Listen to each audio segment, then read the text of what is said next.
Alex Younger, chief of the UK's foreign spy agency MI6, will name Russia as a major proponent of state-sponsored cyber and terrorist attacks, according to an advance copy of a speech he plans to deliver on Monday.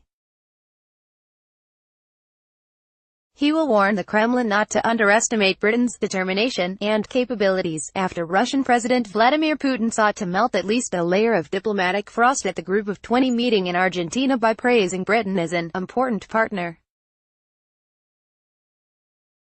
Relations between the UK and Russia have been at the lowest ebb since the Cold War following the poisoning of a former Russian double agent and his daughter in March. That attack, which used a deadly nerve agent, left one civilian dead. British Prime Minister Theresa May retaliated by expelling dozens of Russian spies and persuading other Western allies to follow suit. Read more. Mattis, Putin tried to muck around in U.S. midterms. Asked about his responsibility for state-sponsored terrorism during a news conference at the G20, Mr. Putin dismissed the question as a matter for the conscience of those who say that.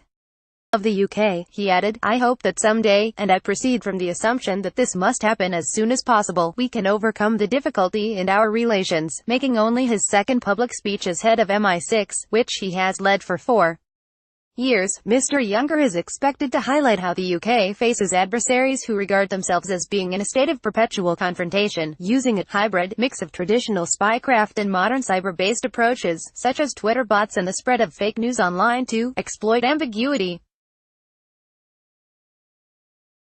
The era of the Fourth Industrial Revolution calls for a fourth-generation espionage, Mr. Younger will say in a speech in St. Andrews, Scotland, according to extracts released by his office.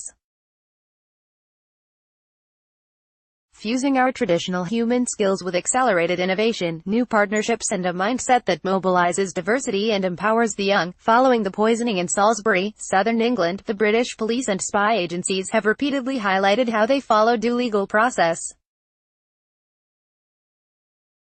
That's in direct contrast, they say, with the disinformation spread by Russia and its operatives flouting international law.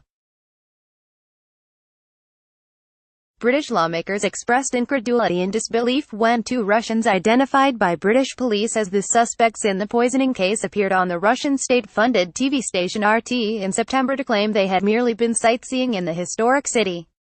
Mr. Younger, 55, will also use his speech to report that his organization is still actively disrupting Islamist-inspired attacks from overseas.